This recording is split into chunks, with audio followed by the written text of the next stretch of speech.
Bom dia a todos, um feliz sábado. Um prazer enorme estar de novo aqui na minha igreja. É um prazer ver todo mundo. E eu fiquei impressionada como que as crianças cresceram. A gente nota como a gente vai envelhecendo, né? A gente sai, todo mundo assim. Quando eu olho, gente, quem que é? O pessoal está crescendo. E é gostoso a gente ver a igreja crescendo, a igreja cada vez mais dinâmica, mais viva. Que Deus continue abençoando a direção dessa igreja e cada um de vocês também. E é um prazer estar aqui quando a Vaneide me fez o convite, o Sábado da Saúde, o início de uma semana de oração do Ministério da Mulher. Não podia ser mais especial esse sábado e mais abençoado. E eu trouxe para vocês, antes do sermão, para vocês conhecerem um pouquinho o Cevisa. Vocês sabem o que é o Cevisa?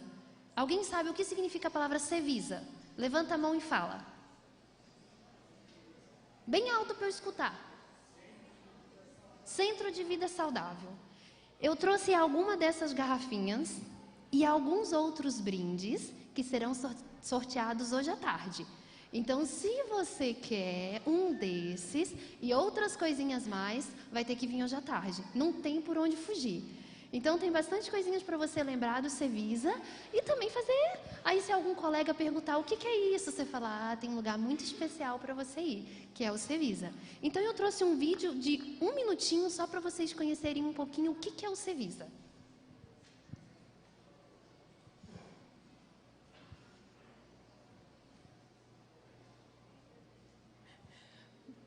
Então, vamos lá. Enquanto coloco o vídeo, vocês vão ver que o Cevisa, ela é uma instituição, né, mantida por nossa Igreja Adventista e é um centro de vida saudável, onde lá é praticada uma medicina do estilo de vida. O que é a medicina do estilo de vida? É uma medicina que procura tratar a raiz de cada doença com mudanças mesmo na sua rotina do dia a dia. E lá o que a gente gosta de ensinar? Que a mudança ela é lenta. Não existe nenhuma mudança rápida. Da noite para o dia, eu já corro uma maratona, eu só como salada, eu deixei o açúcar. Não funciona assim. As mudanças elas iniciam por pequenos passos. No final, cada passo desse gera uma grande mudança. Então é isso que a gente ensina para cada hóspede que passa lá. Que se eles saíssem do Cevisa fazendo 10% do que aprenderam, a gente já ganha muito mais do que 10% de saúde. E é um lugar muito gostoso, onde a gente sente a presença de Deus em cada momento. E é interessante que nós recebemos, a maioria dos nossos hóspedes, eles não são adventistas, e muitos, eles não são, eles nem acreditam em Deus. E eles, mesmo assim, eles vão. E me marcou muito um hóspede que a gente recebeu, ele ia frequentemente lá. E na primeira vez que ele foi, ele disse pra gente assim, a gente sempre pergunta se a gente pode orar. Então eu faço a consulta médica e faço assim, falo, posso orar por você? Ele me disse assim, pode, mas eu não acredito. Mas uma oração não faz mal, né? Ele me falou assim, eu sou ateu e não acredito em Deus. E aí depois ele passou uma semana conosco, na oração, no final ele deixou eu orar também. Aí ele voltou a segunda vez. Na segunda vez eu falei assim, posso orar pelo Senhor? Ele me disse assim, pode. Eu acho que existe alguma coisa mesmo, por aí em algum lugar. Eu falei, a gente já deu um passo. Na terceira vez que ele foi, eu falei, posso orar pelo Senhor? Ele olhou para mim e falou assim, pode. E olha que eu estou achando que Deus pode existir, hein? Eu falei, amém. E na quarta vez ele falou comigo assim, hoje eu tenho certeza que Deus existe. Então o Cevisa tá para isso. Agora deu certo o vídeo. Vamos só rapidinho para vocês conhecerem um pouquinho do Cevisa. Olá, seja bem-vindo ao Cevisa Spa Médico Centro de Vida e Saúde, referência nacional e internacional em medicina de estilo de vida e tratamentos naturais. Nossos programas oferecem o reequilíbrio da saúde física e mental, proporcionando mais qualidade de vida para os nossos hóspedes.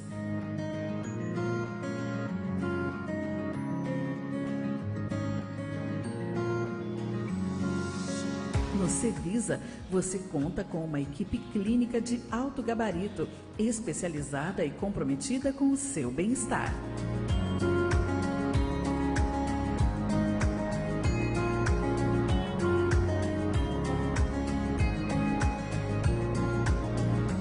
O Cevisa Cevisa tem a maior hidroterapia da América Latina, gastronomia vegana, cuidado espiritual e tudo isso em um ambiente acolhedor em meio à natureza. Venha viver a experiência Cevisa.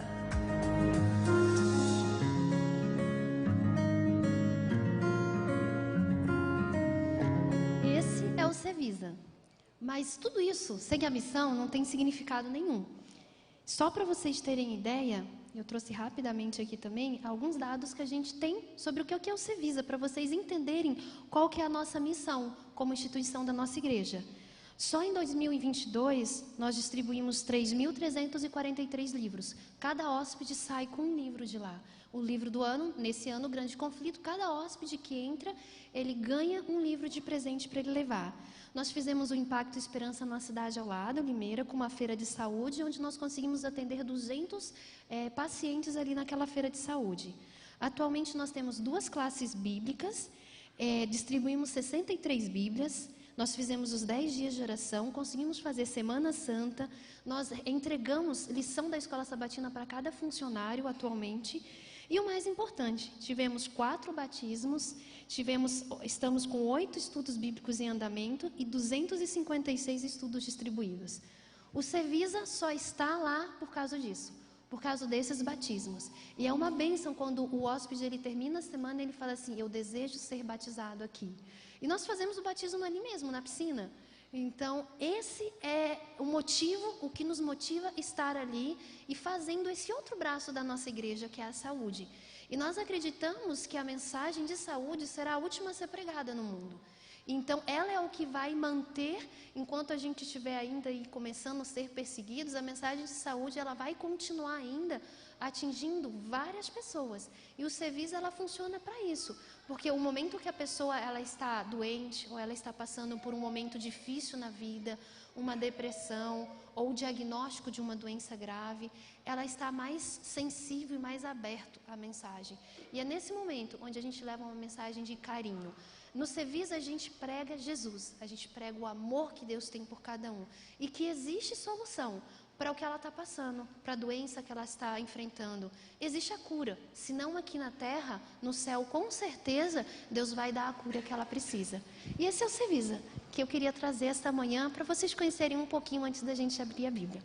Agora sim a gente vai passar para a parte mais importante, que é a parte do sermão.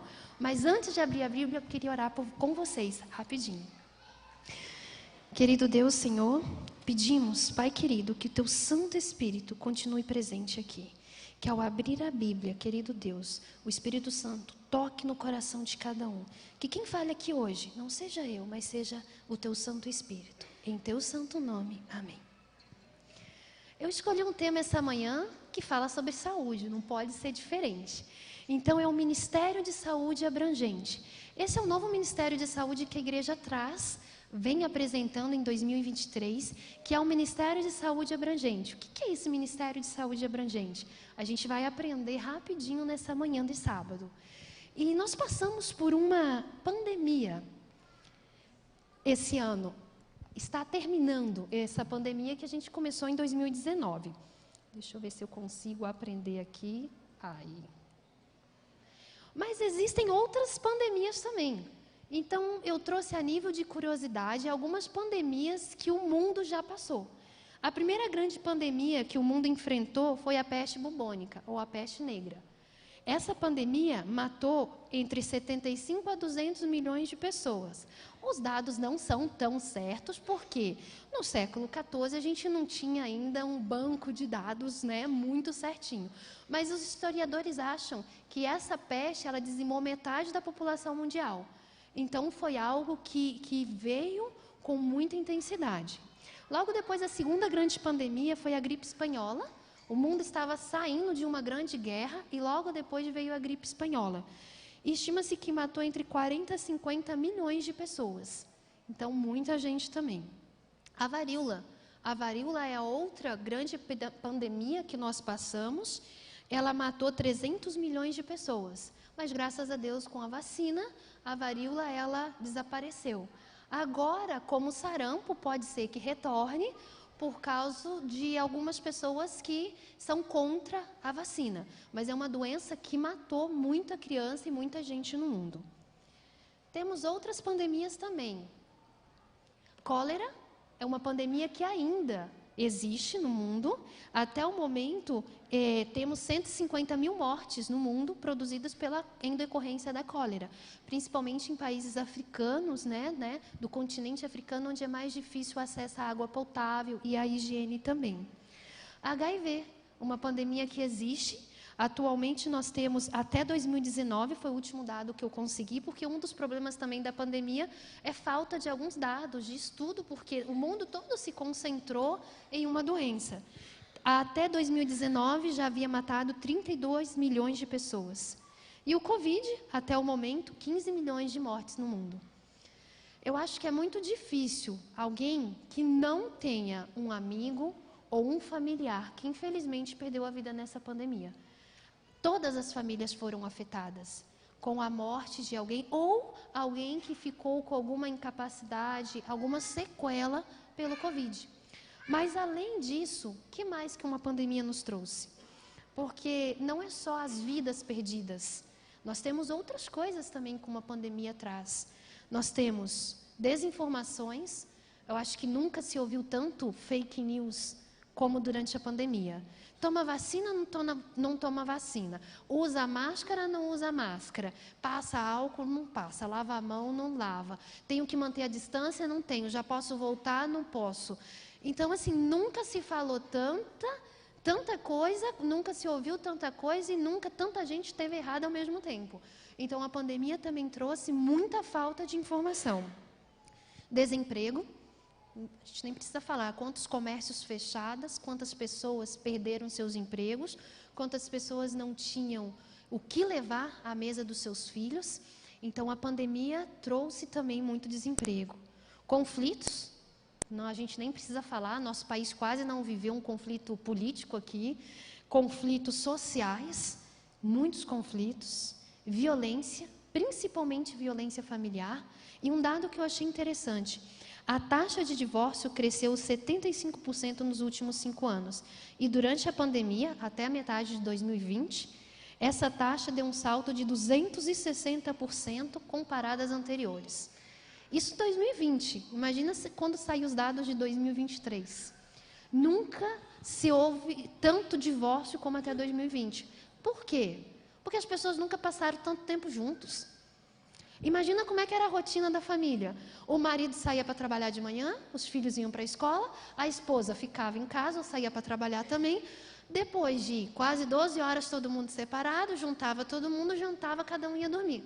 Quantas horas as pessoas se viam e a família convivia?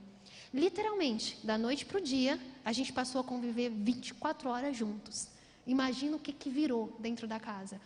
Aconteceu com todo mundo, gente. Ninguém saiu imune disso daí. Da noite para o dia, você, mãe, esposa, você tinha que deixar o almoço pronto, a casa limpa, e fazer home office, ver o filho na escola, porque a professora perguntava por que ele não tinha feito a tarefa. Da noite para o dia ficou todo mundo maluco dentro de casa. As escolas, ninguém sabia mais o que fazer. A criança já passava a manhã toda tendo aula pelo Zoom, fazendo educação física pelo Zoom, porque você tinha que dar um jeito de fazer alguma coisa. E foi uma loucura. O pai, ele era esposo, ele tinha que trabalhar, ele tinha que, de alguma maneira, entrar numa reunião, as crianças tudo correndo pela casa e gritando. Foi o caos. E as pessoas, elas não estavam preparadas para isso. Por isso que a taxa de divórcio aumentou tanto. Porque você estava num ambiente totalmente desconhecido. Mas isso também foi um alerta. Como que a gente está vivendo o nosso dia, se da noite para o dia eu tenho que conviver com a pessoa que eu escolhi casar e eu não suporto essa pessoa, porque agora eu tenho que passar 24 horas do dia com ela. Então as pessoas começaram a pensar um pouco mais o que estava acontecendo e como que era a vida. E além do divórcio também, as doenças psicológicas e emocionais, elas dispararam. E eu trouxe algumas coisinhas para a gente saber um pouquinho a diferença entre cada coisa. Nunca se falou tanto sobre depressão, ansiedade, trauma, solidão, vícios e suicídio. A pandemia trouxe todas essas doenças Não vou colocar de volta, porque eu acho assim, durante a pandemia eu gosto sempre de falar com os nossos hóspedes lá no Cevisa. A maioria dos nossos hóspedes, a grande parte é de saúde emocional. Então eu gosto sempre de falar para eles que assim, eu brinco com eles, quem era um pouquinho doido, ficou muito doido. Quem era mais ou menos doido, ficou muito, muito, muito. E quem já era, aí não teve jeito durante a pandemia. Falei, a pandemia afetou todo mundo. Não teve quem ficou ileso. Na época da pandemia, eu trabalhava num hospital. Eu tinha um pavor de, ao retornar para casa, levar a Covid e acabar, por minha culpa, perdendo um familiar. Então, a gente ficou doido. Eu tomava banho no hospital, eu chegava em casa, eu tirava a roupa, ia para o banheiro, tomava outro banho, esfregava. Eu nunca tomei tanto banho na vida quando voltava do hospital. Mas, assim, a gente ficou maluco com medo de contaminar outras pessoas.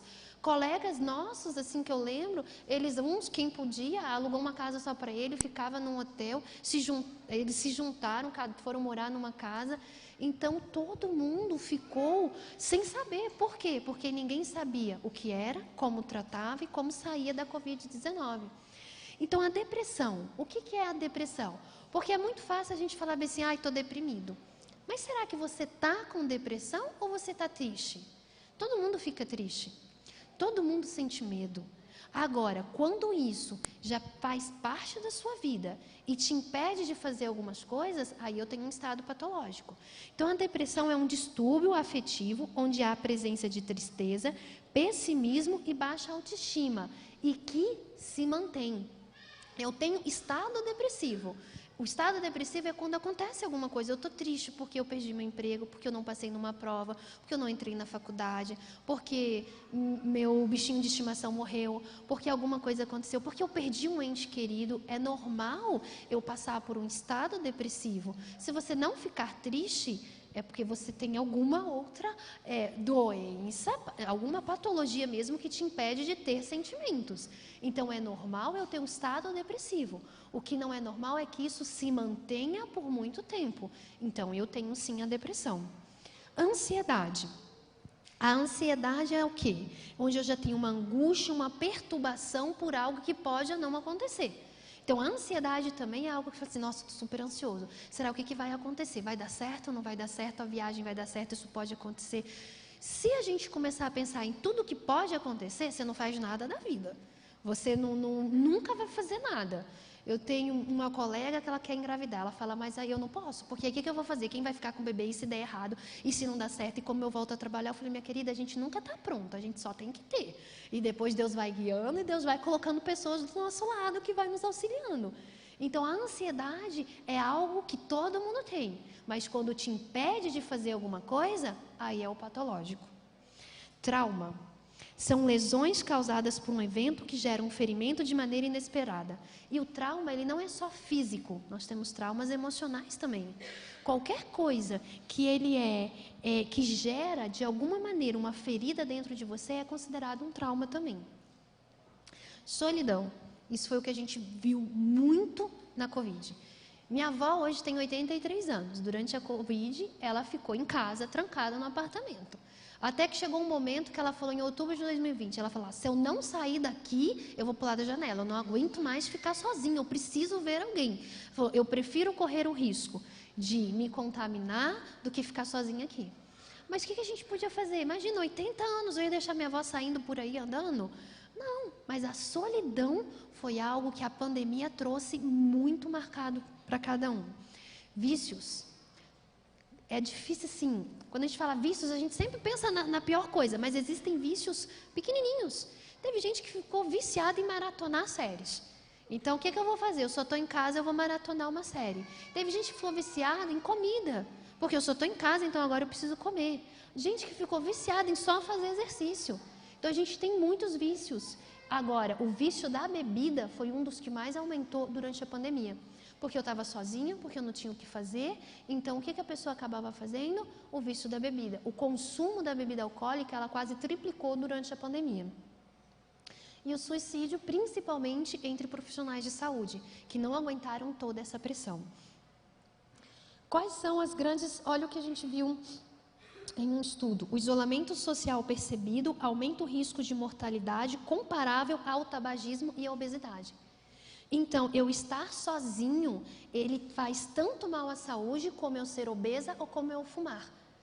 A gente acha que não, a solidão não é nada, mas um estudo feito durante a pandemia comprovou isso, que a pessoa que está sozinha, ela tem um risco igual de morte como aquela pessoa que é obesa ou aquela pessoa que fuma. Então, é um risco muito grande também a solidão. Eu trouxe, vou passar bem rapidinho, algumas pesquisas que falaram o que aconteceu durante a pandemia. 40,9% eles relataram alguma condição de saúde mental.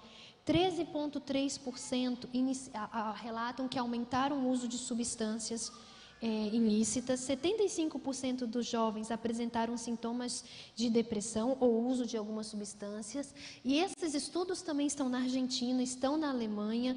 E no Brasil também, nós também fizemos alguns estudos durante a pandemia. A UFMG, junto com a Unicamp, ela observou que 40,4% dos brasileiros, eles falavam que se sentiam frequentemente tristes ou deprimidos. Já 50,6% relataram estar constantemente ansiosos ou nervosos durante a pandemia. No mundo, 53 milhões de novos casos de depressão e 76 milhões de casos de ansiedade. Então, a Covid não trouxe apenas 15 milhões de mortes, não que a gente esteja desmerecendo todas as vidas perdidas, mas as consequências foram mais de 53 milhões de novos casos de depressão e 76 milhões de casos de ansiedade. Então, isso está presente na vida de todo mundo. E se você sentiu isso ou sente, não se sinta o único. Nós temos muitas pessoas aqui na igreja, com certeza, com sintomas de ansiedade, sintomas de depressão, sintomas de tristeza. Isso faz parte, isso sempre está presente na nossa vida. E também nós não somos os únicos. Você sabia que na Bíblia existe um personagem também que passou por isso? Eu quero convidar você a abrir sua Bíblia em 1 Reis 19. Porque a gente vai ver também alguém que passou exatamente pelo que você está passando ou pelo que alguém que você conhece está passando nesse momento. 1 Reis capítulo 19, versículo 1, diz o seguinte: Acabe fez saber a Jezabel tudo quanto Elias havia feito e como matara todos os profetas à espada. Então Jezabel mandou um mensageiro a Elias a dizer-lhe: Faça-me os deuses como lhes aprover, se amanhã esta hora não fizer eu a tua vida como fizeste a cada um deles. Temendo, pois, Elias levantou-se e para salvar sua vida se foi e chegou a Berseba, que pertence a Judá, e ali deixou o seu moço. Ele mesmo, porém, se foi ao deserto, caminho de um dia, e veio e se assentou debaixo de um zimbro, e pediu para si a morte e disse: Basta, toma agora, ó Senhor, a minha alma, pois não sou melhor do que meus pais. Deitou-se e dormiu debaixo do zimbro. Vamos dar uma pausa no versículo 5. Só para lembrar um pouquinho. Elias. O que Elias havia feito? Elias havia, se a gente vê toda a história de Elias, Elias falou não vai chover, não choveu. Elias foi contra Acabe, contra Jezabel. E 2 dias antes de Elias pedir a morte, o que Elias havia feito? Elias havia feito cair fogo do céu, consumindo todo o altar, todo o sacrifício, toda a água que estava ao redor, e Deus havia dado a ordem, né? E todos os profetas e discípulos de Baal ali, eles haviam sido mortos à espada. Um feito maravilhoso. Imagina, se você é Elias e pelo poder da sua oração, primeiro, o poder da sua palavra, você fala que não vai chover e não chove.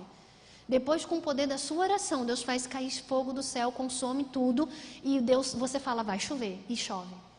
Você já imaginou uma pessoa com tanto poder, com tanta fé, com tanta amizade com Deus, para poder falar e as coisas acontecerem? Esse era Elias. E ele fez tudo isso. E 2 dias depois, Elias estava pedindo a morte. Falou: Senhor Deus, eu não aguento mais.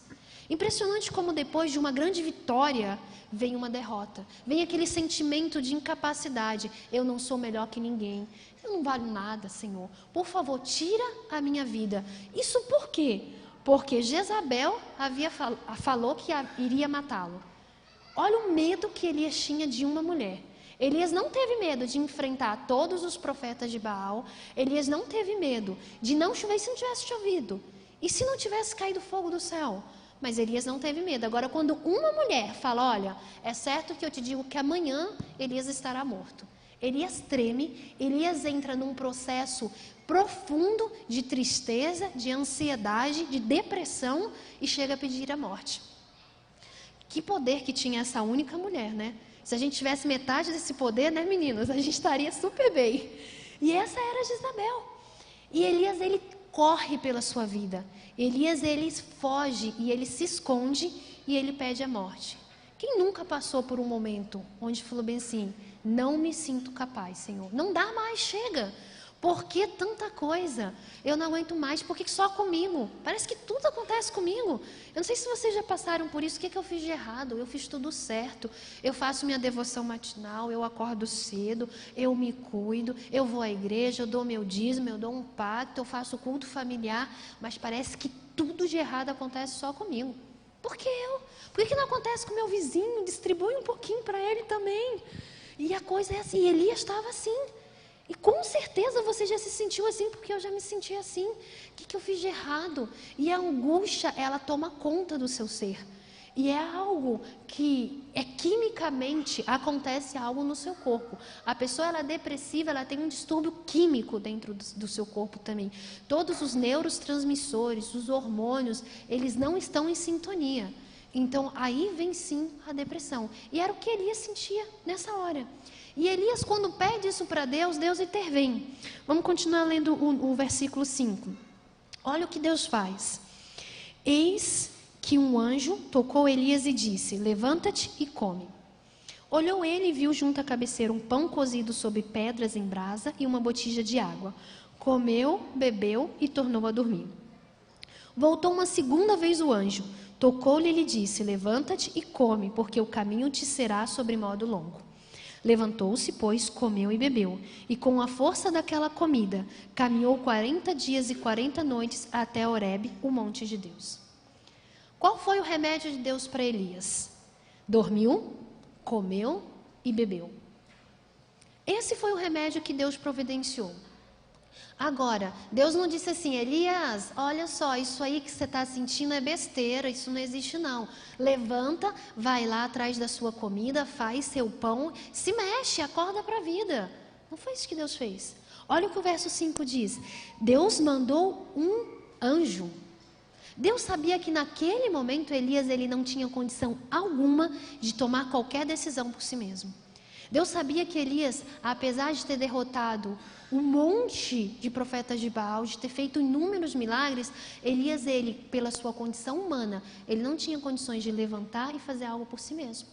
Então Deus mandou um anjo, com coisas simples, dormir, comer e beber. Isso que Elias tinha que fazer. E isso que o anjo fez. E é isso que hoje a medicina fala. O que a gente precisa fazer para tentar vencer uma depressão, uma ansiedade, uma tristeza? A gente precisa tomar algumas atitudes. Muitas vezes você não vai conseguir sozinha, por isso Deus manda anjos ao seu lado, que vai estar fazendo exatamente isso por você. Vai estar te ajudando, vai te levar uma comida, vai te levar algo para beber e vai te fazer descansar. É muito importante a parte do descanso. Foi algo que Elias teve que fazer por si mesmo. O anjo não podia dormir por Elias. O anjo, ele deu a comida, ele deu a água e Elias teve que dormir por ele mesmo. E a pandemia, ela trouxe acesso muito fácil a tudo pelas telas. E nossas crianças, elas também ficaram viciadas em telas. E a gente vê agora como aumentou muito o número de adolescentes com insônia. Eles simplesmente não conseguem dormir. E a procura para o remédio para dormir, ele triplicou durante essa pandemia. Então, o que acontece atualmente? As pessoas, elas não têm sono, então elas vão para a tela, elas têm lá vários streams que elas podem escolher, vários filmes, várias séries, e aí você, em vez de desligar o seu cérebro, você liga ele mais ainda, porque você tem que prestar atenção em telas, e aí vai dando 2 da manhã, 3 da manhã, 4 da manhã e você não dorme. Aí quando você dorme, você começa a trocar o dia pela noite. E fisiologicamente nós não fomos feitos para dormir durante o dia. Nós fomos feitos para dormir durante a noite. É quando eu tenho toda uma diminuição dos hormônios inflamatórios, onde eu tenho o aumento da melatonina, onde eu tenho todo o meu corpo sendo preparado para dormir. Principalmente as crianças, elas precisam dormir, de preferência, eu sei que o que eu vou falar aqui vai ser um absurdo, 8 horas da noite. É o horário que nossas crianças deveriam estar dormindo. Por quê? Porque é onde eu tenho todo o processo hormonal, do hormônio de crescimento. Então, eu tenho crianças que não estão crescendo atualmente. Onde eu tenho, se eu não dormir, eu tenho um aumento de hormônios que me dão mais fome. Então, você já percebeu que quando você dorme tarde, você come mais. Você vai lá na geladeira e abre e quer comer alguma coisa. Então, todo o processo do sono, ele é fundamental. E o processo do sono, ele começa durante o dia. Dependendo de como será meu dia, é como eu vou dormir. As crianças até 2 anos, eles não deveriam ter acesso à tela, a nada, zero. É difícil, gente, é quase impossível. Eu não estou falando, nada do que eu estou falando aqui quer dizer que a gente segue sempre 100%, são recomendações que a gente tenta. As crianças, aí depois dos 2 anos, se eu não me engano é até as 4 ou 6 anos, deveriam assistir 1 hora de tela. Depois, até os 12 anos, 2 horas de tela. E quem está falando isso não é a Igreja Adventista, não sou eu, não. É a Sociedade Brasileira de Pediatria, que está falando como deveria ser o uso da tela. Porque os estudos, eles estão demonstrando que isso afeta o cérebro da criança. Porque ele é constantemente estimulado. E a criança, ela não consegue mais descansar e repousar. E os adultos também deveriam ter limitado o uso de tela a 3 horas por dia, no máximo. Mas como que eu faço isso se eu trabalho de casa, se eu trabalho via Zoom, se eu trabalho com reuniões, se eu trabalho... É difícil, gente, mas a gente vai se adequando na medida do possível. O que a gente pode falar sobre a comida também? Eu poderia ficar aqui o dia todo falando, tem 10 minutos só, e a gente vai falar bem rapidinho. Como é difícil falar sobre a comida? Porque a comida ele vai além do comer. A comida, ela significa reuniões de família, ela significa saídas. A comida, ela significa aproximação, amizade. A comida é muito mais do que um prato de comida. É para aquela mulher que adora preparar uma mesa, preparar uma comida. Então, meu conselho, faça tudo com temperança. Tudo que é ao extremo faz mal. Eu não quero que você saia daqui com nenhuma dieta louca. Você sabe que as mulheres, para entrar num vestido, elas fazem qualquer coisa, né? Então, tem uma festa, eu preciso entrar num vestido. Então, eu faço a dieta da sopa, a dieta da lua, a dieta da água, a dieta de não sei o quê. Não serve. Porque daqui 5 dias você está sonhando com um prato de macarrão. Então, não serve essas dietas. Então, faça tudo com temperança. Tudo de mais e tudo de menos faz mal. Então, você conhece o seu corpo. Comece com pequenas mudanças. Existem coisas, sim, que faz mal. Açúcar faz muito mal. A carne, ela faz mal. A Sociedade Brasileira de Câncer, ela colocou como... Se você tiver curiosidade, entra na internet e coloca assim, as principais causas de câncer. Primeiro, vai estar os embutidos. Salsicha, linguiça, todas essas coisas embutidas, ela tem mais risco de causar câncer do que o próprio cigarro. Então faz mal. Então, eu preciso sair daqui e nunca mais comer isso? Não. O que você precisa fazer é tentar comer mais coisas saudáveis. Se você entrar lá também, no INCA, que é o nosso Instituto Nacional do Câncer, vai estar coisas para eu promover a saúde e também para a gente tentar melhorar a incidência do câncer. É fazer exercício, se alimentar bem. Então, isso quem está falando é o próprio Instituto de Câncer do Brasil. Então, existem coisas que aos poucos a gente consegue mudar, mas é muito difícil, porque quando a gente fala sobre comida, a gente mexe no coração da gente. Então, é muito complicado, é um relacionamento muito difícil de se trabalhar. Mas meu conselho é, coma direitinho, na medida do possível, com moderação, com temperança, para que você possa viver bem e viver com qualidade. Então, dormiu, comeu e bebeu.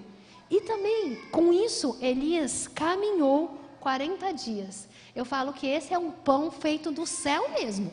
Porque o pão e a água que o anjo levou fez com que Elias caminhasse 40 dias. É um pão poderoso esse. Mas é o exercício. Elias, ele precisou se mexer também. Elias, ele precisou fazer algo. E o exercício é fundamental se você quer melhorar. É impressionante como libera hormônios da felicidade o exercício físico. Então ele é fundamental. Você não precisa correr uma maratona. Você pode começar com 5 minutos de exercício. A gente não tem desculpa, eu não tenho tempo para o exercício. Tem. Todo mundo tem pelo menos 5 minutos para começar a fazer um exercício. Nem que seja fazer polichinelo na sua sala. Você tem tempo de fazer alguma coisa. E é isso o que a gente tem que ter, o poder de decisão. Isso que Elias fez. Lógico, se tivesse acesso a remédio naquela época, com certeza eu acho que faria parte também do tratamento de Elias. Então, não sinta vergonha porque você precisa de um medicamento. Não se sinta menor que ninguém porque você faz uso de um remédio. Porque Deus capacitou os estudiosos, a medicina, os biomédicos, os farmacêuticos, para trazer também um remédio que possa te ajudar nesse processo. Porque a depressão, ele é um desequilíbrio químico dentro do seu corpo. Então, a medicação, ela vem para isso.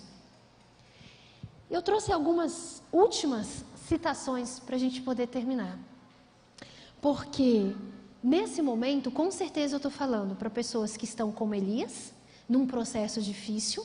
E se você não está como Elias, eu quero que você saia daqui, fazendo o papel desse anjo.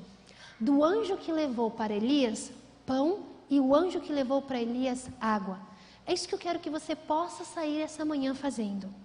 Olha o que nós encontramos em Isaías. Deem de comer aos famintos, ajudem os necessitados e aflitos. Então a vossa luz brilhará nas trevas e a escuridão à vossa volta será como a brilhante claridade do dia. Olha essa outra citação que está na Ciência do Bom Viver. Unicamente os métodos de Cristo trarão verdadeiro êxito ao aproximar-se do povo. O Salvador misturava-se com os homens, como uma pessoa que lhes desejava o bem. Manifestava simpatia por eles, ministrava-lhes as necessidades e granjeava-lhes a confiança. E só então ele ordenava, siga-me. Então o que Jesus fazia aqui? Primeiro ele acolhia, Jesus atendia as necessidades. Só então Jesus falava, siga-me. É forte isso, porque que adiantava o anjo chegar para Elias e falar, Elias, levanta e anda os 40 dias? Não. O que o anjo fez primeiro? Acolheu, deu a Elias o que ele necessitava. Se nesta manhã você tem forças, se Deus te capacitou com uma boa vida, com a saúde, seja esse anjo. Chegue para uma pessoa que você sabe que precisa, dê a ela carinho. Se precisa de alguma coisa, vamos sair, vamos tomar um suco, vamos dar um passeio. Olha, precisa de ajuda para limpar sua casa? Quer que eu fique com as crianças um pouquinho para você dormir? Gente, como a privação do sono, ele dói. A gente está com um bebezinho de 4 meses e o Rafa ali não gosta de dormir, nem um pouco. Ele faz greve de sono em casa. Gente, a privação do sono dói, você tem que levantar, você não aguentar mais. A única coisa que você quer é que uma alma piedosa fale assim, quer que eu olhe ele um pouquinho para você dormir? E não importa se é meio-dia, 2 da tarde, 9 da manhã, você vai e dorme. Então, seja esse anjo para uma pessoa ao seu lado. Pergunte, você precisa de alguma coisa?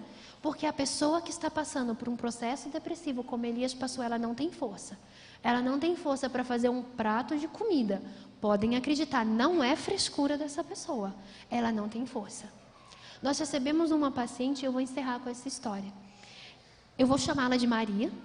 Então, nós recebemos a dona Maria lá no Cevisa, pessoa jovem. Ela chegou, quando entrou no consultório, eu gosto de me apresentar. Eu falei assim, bom dia, dona Maria, meu nome é Luana, você é sua médica, pode entrar, vamos conversar. Ela sentou na minha cadeira, ela chorou 30 minutos. Ela passou 30 minutos chorando. Eu não falei nada, ela não falou nada e ela chorou 30 minutos. Depois disso, ela virou para mim e falou bem assim, aqui é a minha última alternativa. Meu esposo me mandou para cá, mas eu não queria vir e quando eu sair daqui, eu vou tirar a minha vida. Ela me disse isso. E eu falei, mas aí a gente tenta conversar, com bastante carinho eu abracei e falei, o que aconteceu? Ela falou bem assim, Deus não tinha o direito de levar a minha única filha. Ela me disse essa frase, adventista do 7º dia, e ela sempre na igreja, e ela usou essa frase, Deus não tinha o direito de levar a minha única filha. E ela me contou, ela falou que a filha estava noiva, e foi com um noivo para ver alguma coisa para o casamento. Eles estavam de moto, e ela bateu o noivo, né, que estava dirigindo aquela moto, eles bateram de lado num carro. E nisso, quando o carro foi, ela caiu e o carro ela perdeu a perna automaticamente durante a batida. E acabou falecendo instantaneamente. E ela me contava assim, ela estava tão desesperada que ela falava assim, por que minha filha tinha que morrer? Ela só perdeu a perna, ela estava linda, ela não teve nada mais, ela não bateu a cabeça, ela não tinha um hematoma em nenhum lado. E naquele momento a gente sabe, não tinha por que eu explicar o mecanismo fisiológico do que levava o acidente. Eu virei para ela e falei bem assim, eu não consigo te explicar o porquê. Não consigo. Falei, é algo que eu não consigo aqui e não vou explicar. Mas eu falei para ela assim, eu quero te fazer um pedido. Eu quero que durante essa semana você se permita ser cuidada. A única coisa que eu quero te pedir, que você permita que a gente possa cuidar de você. Conversamos bastante e ela me disse, ok, vou permitir ser cuidada. Eu falei, mas eu quero de verdade que você me dê uma chance. Isso foi na segunda-feira. Na quarta-feira ela me procurou e falou assim, doutora, eu permiti ser cuidada e eu estou começando a sentir novamente a presença de Deus aqui comigo. Eu falei, amém. E ela falou, só que uma semana é muito pouco. E eu não tenho condições de ficar mais nenhuma semana aqui.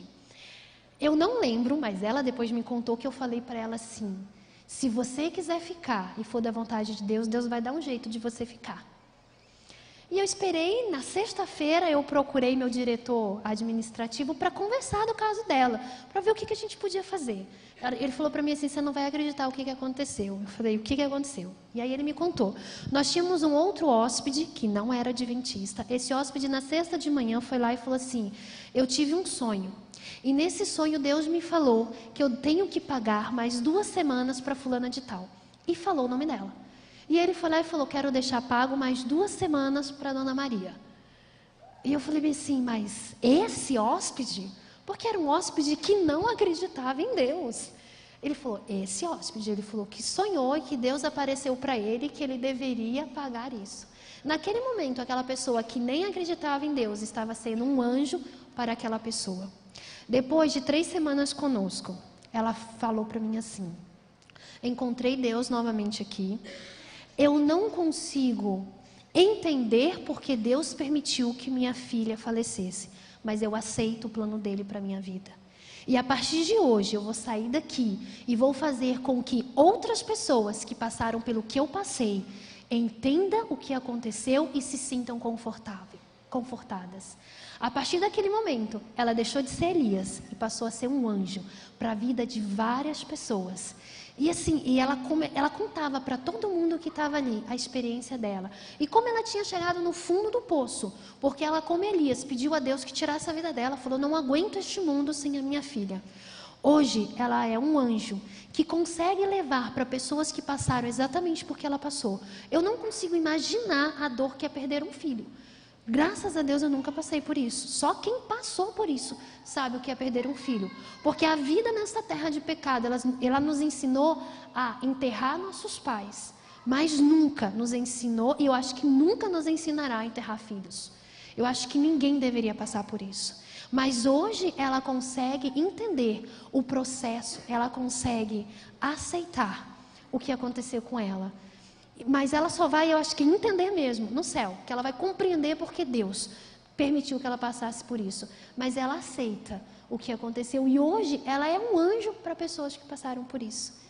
Hoje meu apelo é que se você está passando como Elias, por um processo de depressão, por um processo de ansiedade, por um processo de um diagnóstico de uma doença incurável, se entregue nas mãos de Deus, peça a Deus.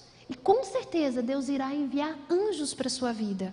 Deus com certeza irá enviar pessoas que irão te dar o pão, que irão te dar a água. Deus pede, não somente pela sua benevolência, mas pelo seu rosto alegre, suas palavras de esperança, pelo seu aperto de mão. É isso que Deus pede de você hoje. Há pessoas que perderam a coragem. Fale com essas pessoas, ore com elas, traga-as a Jesus. Esse é o tipo de trabalho médico missionário a ser feito. E a palavra médico missionário, você não precisa ser médico para fazer isso. Deus quer que você saia hoje com a visão do Ministério de Saúde abrangente. É exatamente essa. Sorria para a pessoa que precisa de você. Dê um aperto de mão. Com certeza, essa pessoa precisa. Você não tem ideia do que está pensando. Às vezes a gente está sorrindo, mas por dentro a gente está destruído. Se você tem condições, seja essa pessoa. Deus não quer só a sua benevolência. Deus quer que você tenha um rosto alegre. Deus quer que você aperte a mão de uma pessoa. Deus quer que você leve esperança para pessoas que estão neste momento passando por grandes dificuldades. E para você que está passando, há uma solução, há uma luz no fim do mundo, no túnel. Deus não te desamparou e Deus nunca vai te desamparar. Permita-se ser acolhido por pessoas que Deus vai colocar ao seu lado. Oremos. Paizinho querido, querido Deus, suplicamos humildemente que o Senhor continue presente na vida de cada pessoa. Que ao sair daqui, o Senhor nos capacite com um dom para sermos anjos de esperança para pessoas que estão sofrendo. Que o Senhor nos capacite, Pai querido, para termos um rosto alegre, para acolher, para abraçar. Que o Senhor nos capacite para conseguir identificar pessoas que precisam do seu amor. Paizinho querido, eu tenho certeza que se o Senhor pudesse, o Senhor pessoalmente viria aqui e abraçaria cada um. Mas ainda não podemos, Pai amado. Então nós sabemos que o Senhor, através de outras pessoas, abraça e acolhe tantas pessoas que sofrem. Não é fácil, Pai querido, a vida nessa terra. Passamos por tantas dificuldades e tantos problemas que nós não entendemos. Mas sabemos que é um plano direcionado por Ti, que no céu iremos entender. Paizinho querido, abraça cada um nesta manhã que está passando por alguma dificuldade, que não vê solução. Mostra a ele, Pai querido, que existe uma solução, que existe cura, Pai amado, se não nesta terra, com certeza, quando formos transformados nas mansões celestiais. Fique conosco, nos dê um restante de sábado feliz na Tua santa presença e que possamos, Pai amado, levar esta paz e esta tranquilidade a todas as pessoas. Em Teu santo nome, amém.